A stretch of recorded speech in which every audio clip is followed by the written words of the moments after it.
All right. Hello, everybody.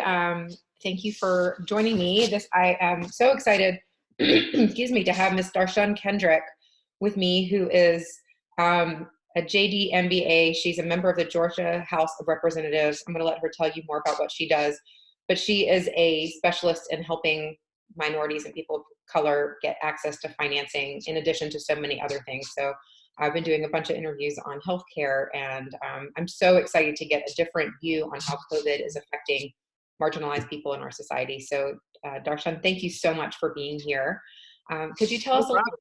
bit about yourself and the work that you do? And I know there's so much that you're passionate about, so feel free to share anything. Yeah, well, thank you so much for having me. This is something obviously that I'm very passionate about, and so I love to give out information and give a different perspective of why it is that I do what I do every day and continue to help as many people as possible. I'm a Georgia Peach, born and raised here in the state of Georgia. Currently serving my sixth term in the Georgia House of Representatives, and or going into my sixth term, and I represent about 54,000 Georgians each year, making policy for the whole state of Georgia, which has about 10 million residents. My day job, because it is a part-time legislature, is as a corporate attorney, which I've been doing for the last 13 years. My specialty specifically is on investment and capital raising. So I help companies with capital compliance when they're going through a private securities raise, and help them find alternative financing options. And I'm very passionate about helping minorities and women founders through the capital raising process. And in addition to that, I am a registered investment advisor here in the state of Georgia. So I also help organizations and individuals with their investment strategy to make sure that they can continue to generate wealth. And that is a part of the whole scheme when I talk about creating Black wealth and closing the wealth gap. So it's sort of full circle, both the legal side and the investment side. But I work on a lot of small business advocacy and issues and things like that. Nothing warms my heart more than to help generally underserved and ignored communities gain access to capital markets, which is why my tagline in my signature is providing everyone access to capital markets. I think that's very important as we talk about generational wealth. Thank you. Wow, that's so impressive, and there's so much that you do. I don't know how you have time in the day to do all of that. So, can you tell me a little bit about pre-COVID, what things were like if you were a woman, in particular, a woman of color, wanting to start a business or already owning a business? What are some of the obstacles that are faced that people may not realize are out there for people who think that everybody's got the same opportunities as everybody else? What are some things that even pre-COVID were issues? Yeah, so it's just the normal, well, not normal, but the sort of biases that you normally hear about. There are obviously conscious bias that people have based on their environment and just ignorance of the world that we live in, but there's also subconscious bias. So it's the reason, that more African American men in this country or have harsher sentences, longer sentences in our criminal justice system by way of their appearance, appearing to a jury. It's the same sort of thing, particularly for African American women. So one of the things my mom always said growing up is you have to work twice as hard as everyone else because you're Black and you're a woman. And a lot of that rings true, particularly when it comes to raising capital. Obviously, the people that have access to capital are not going to typically look like Black women. They're just not. So you're always going to have that barrier where the people that you're presenting to are not going to look like you. So that's sort of one bias. And then the other one is sort of from a male perspective. There is still, and I see this a lot in politics and law, there's still this notion that women can't are not as rational as men, so they don't make as good business decisions as men. And a lot of that again plays into the unconscious decisions that are made when somebody is being presented to give money to a growing business. And so both women and women of color have that same barrier to get over when they're presenting to their male counterparts. And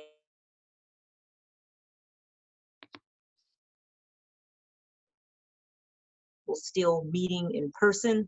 So I think the best example is how the money that I just referenced to under the CARES Act, $350 billion that was allocated.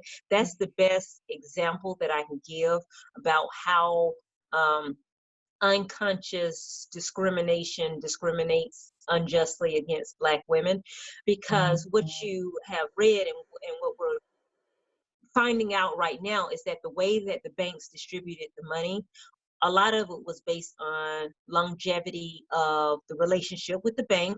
It was based on credit worthiness, even though it was a forgivable loan. I will never understand why we are doing credit checks when it's a forgivable loan, but that's another issue. And so what you have is Black women don't have the sort of history that our male white counterparts have when it comes to having a relationship with the bank. Initially, some banks even said that you had to have a certain amount of loan credit with them to even apply. So again, another barrier where you're not going to have Black women that have these large lines of credit with this bank for a long period of time. And so it's not a express form of discrimination, but what ends up happening through the policies that are implemented is that you discriminate against underserved and underutilized and unappreciated communities of color and of women. That reminds me of for testing for COVID, you have to have I think it might not be the same now, but you have to have a doctor's referral to get a test. Like, it's just the barrier to access that is right, completely rigged against anyone who doesn't have access. Right. So, okay. So that's really, so the banks were given all this money, and now the banks are the ones in charge, and the banks are falling back to all these lending practices that aren't relevant. They weren't relevant anyway, that were also barriers to access, but now they're using that consciously, unconsciously to decrease access. Because I know I applied for one of those loans as a small business owner, and it's really hard. I mean, I had an accountant go with me. I didn't have access to all the different stuff from my taxes. I didn't know how to fill it out, and the rules were changing every day. I still didn't get it, but the thought of how hard it must be for someone who might not have as much access to an accountant or anything else, it's just kind of blows my mind. So what are some other ways that you're seeing COVID affecting small businesses, particularly Black owned and women owned small businesses? Well, and this sort of gets into the health portion of it. So of course, Governor Kemp yesterday essentially relaxed all the shelter in place policies and procedures he had put in. First of all, we were one of the last states to do a shelter in place, and now we're one of the first and openly ones to open it back up. And I posted on social media because I talk about Black wealth and businesses all the time. And some people think there's a conflict with me saying it's too early and at the same time generating wealth. And I say, if you think about it from a rational standpoint, and I know I have access to a lot more information than normal people don't because of my position, but we are going to see a second wave. We've seen it in other countries. We are starting to see it in some other countries that opened up too early. So we know, one, that it can happen. A second wave can happen. And what's going to end up happening is, if we go back too early, yes, those businesses are going to go out and those Black businesses are going to open back up. But what you're going to see as soon as we hit a second wave is that Georgians are going to be unemployed longer.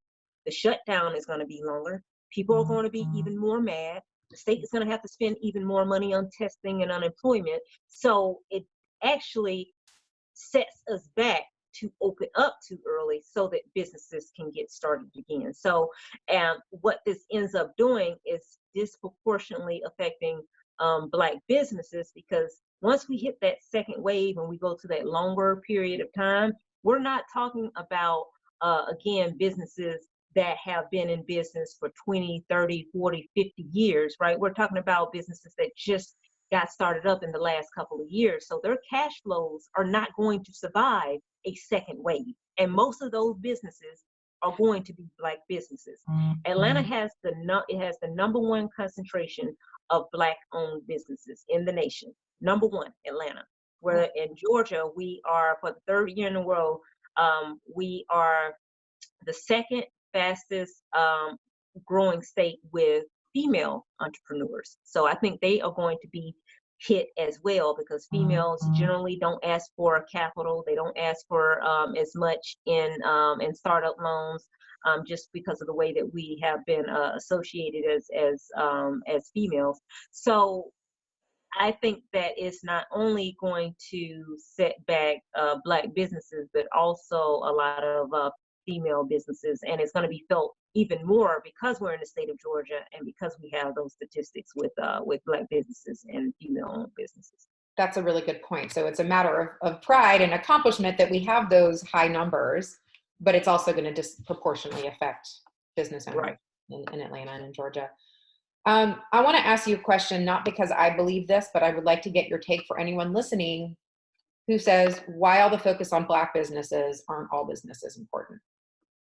You want to answer that, because I feel like that's a question that people ask that makes me want to like rage and scream. Do you get asked that a lot? And is that something that do you find that people have a hard time understanding that that's actually not racist? Right. So, people who say that to me, I always do an analogy of like they just were born yesterday and we're going to forget like all history. Now, if we forget all history, your point makes exact sense, right? We're all on an equal playing field. There is no discrimination. America doesn't have this horrible history, but for the fact that we have over 250 years of history in which we have to take it in context. So we can't consider Black businesses and how important they are in a vacuum. We can't consider it from the last year, the last 5 years, the last 10 years.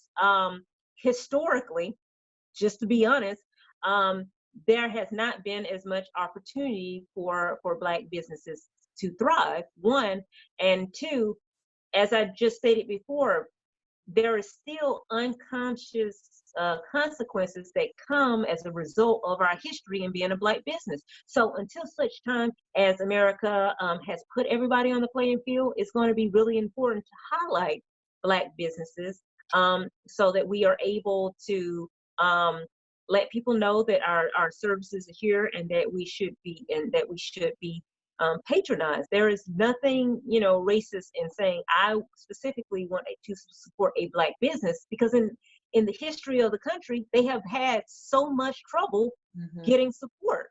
And so, some people are going to understand that argument. Some people are not, and I do not fool with those people who do not. If you ignore history, you and I are not going to have a conversation, because I don't waste time trying to give a history lesson of 150 years. I'm not doing it.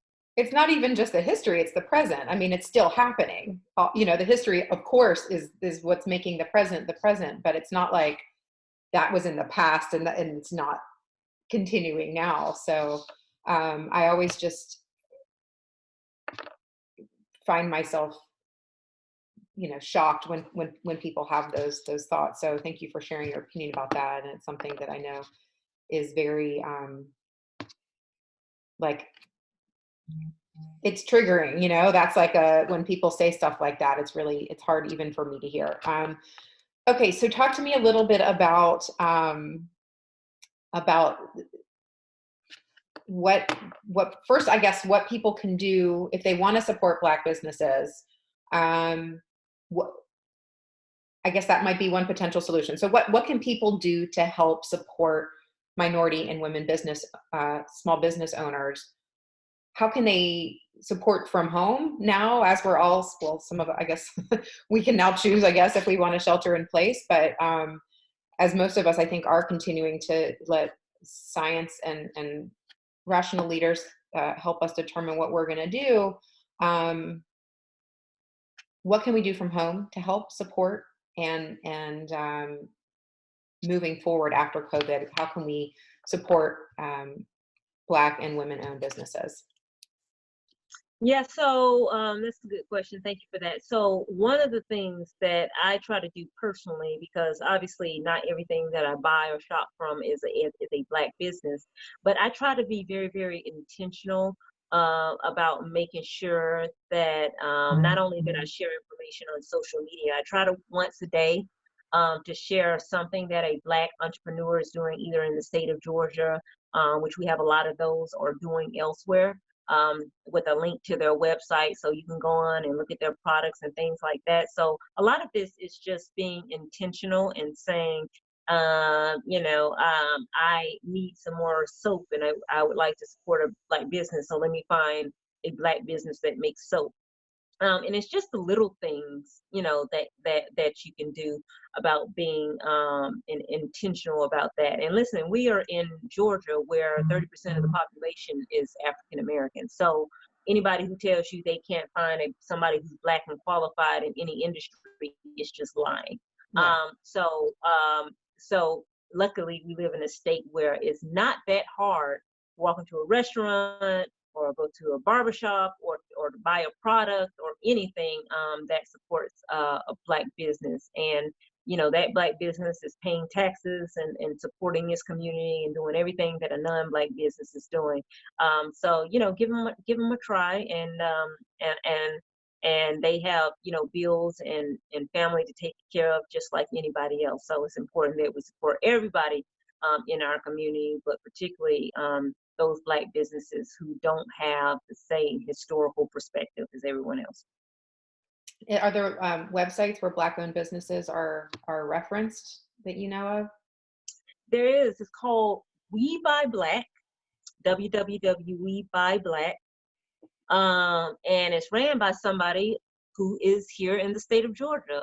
They used to have a building in East Point, and I think they were considering going to DeKalb County. I know the founder, and the cool thing about that is they are working with a Black farmer to open up a grocery store. So that's pretty cool. But they have all types of cool things on there that you can take a look at. And it just and especially during this time, it's just important that we particularly support micro businesses and startup businesses, and a lot of those are going to be female owned and minority owned, so you can spread the wealth across a sector of people.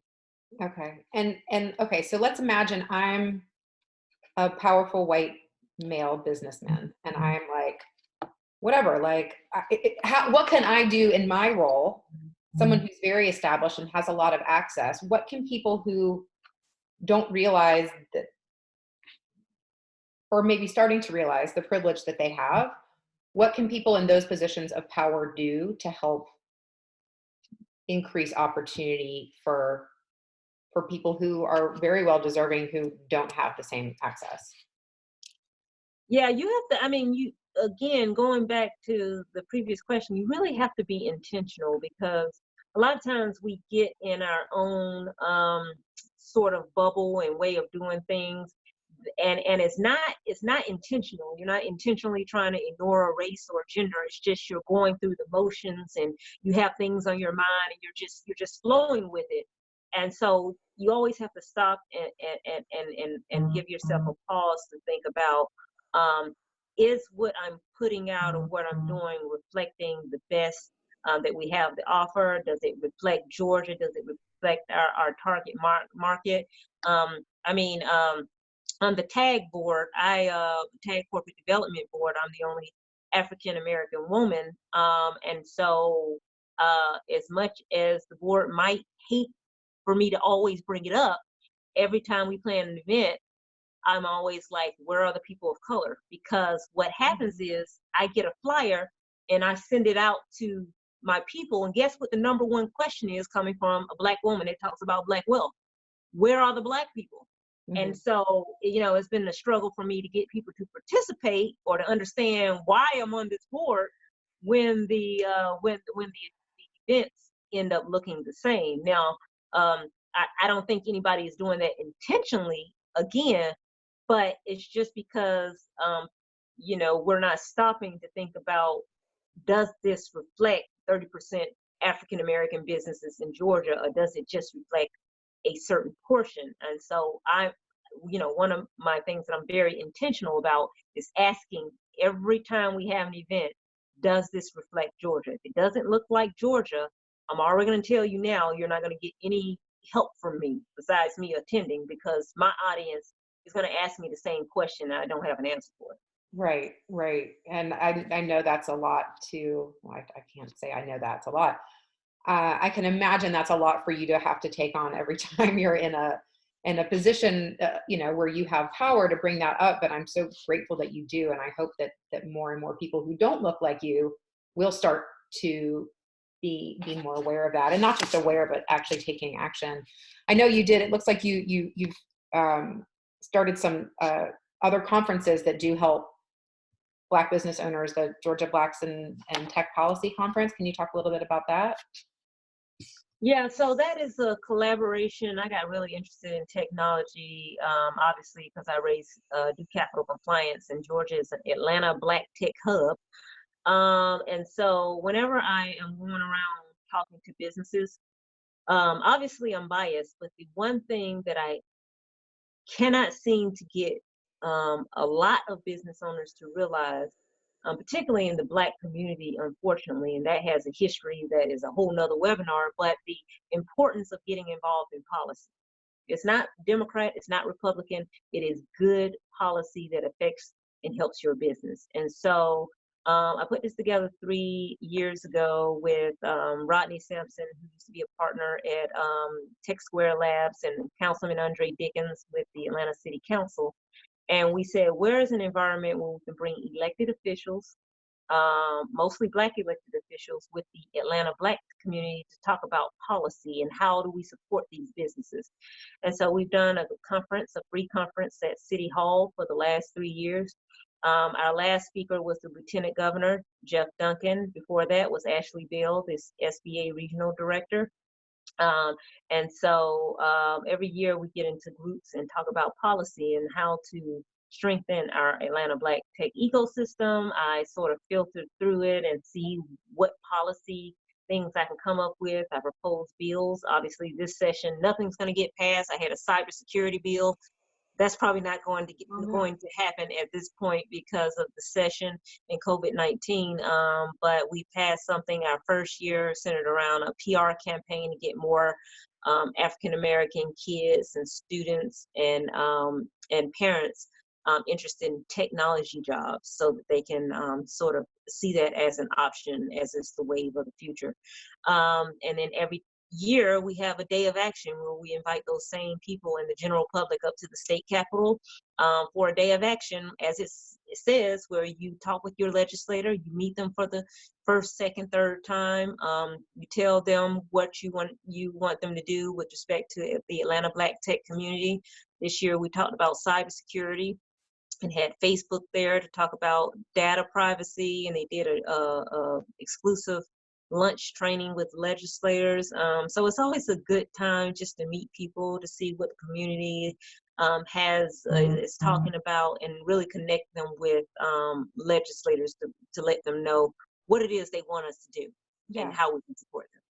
It's so nice to know how accessible you are, because I mean, I always hear this, and whenever I try to contact like United States senators, I'm just getting a voicemail, or maybe I'm getting a person, but I feel like my voice isn't being heard. So it's so great to know that you're so available and interested in what people need. What's it been like for you as a Georgia Congresswoman to be dealing with COVID and yeah, I mean, this is a very timely interview because yesterday we're opening some small businesses now. We've already talked about that a little bit, but what's it like for you as a lawmaker dealing with this time? And what is it? We talked a little bit about some of the letters that you've sent. So if you want to talk about that a little bit, but what are you doing as a lawmaker to um, maintain a voice of reason during all of this, and try to uh, Yeah. do things in a rational, orderly way that are not necessarily I, done. Well, most of it is just giving out information because obviously I'm restricted on what I can do. So I'm giving out a lot of information on my social media and my e-newsletter. I'm writing a lot of letters.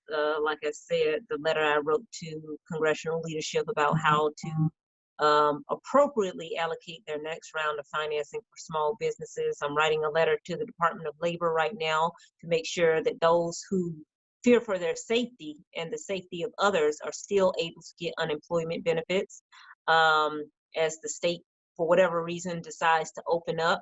And so a lot of what I do is on the phone. So I have a 2 o'clock phone call with the University System of Georgia to talk about student credits and tuition. So I am on the phone a lot. I write a lot of letters. I post a lot of stuff, information. So it's been extremely busy, and I try to just give out as much information as and be as helpful in this position as possible, because people do have a lot of questions. Obviously, my focus is on small business and the employee side. So whenever anybody has a question about anything related to small business, of course, I get the call from my colleagues in the House. Um, but I also want to make sure that people realize that just because I'm a Democrat and I support small businesses, that employees have a role, a vital role to play in this economy, and should be taken care of as well. Mm-hmm. All right. Well, so how can people find, I mean, you've mentioned your social media. So what are the best ways if people want to learn about all the great stuff the content that you're putting out, or if they want to work with you in your non-government job, what best ways for people to contact you or follow and learn from everything that you have to offer? Yeah, so the best way is social media. So on most of my social media, it's just at Dar'shun Kendrick. I'm hilarious if you want to ever get on Twitter. So it's just Dar'shun, Darshun, Kendrick, Kendrick. I'm on Facebook, Instagram, Twitter, LinkedIn, which of course I try to keep more policy than I do politics on LinkedIn, because I have a large following on LinkedIn. But you can follow me on there. I'm an open networker, so I don't need your email address or to know you in order to communicate with you, because I just like helping people.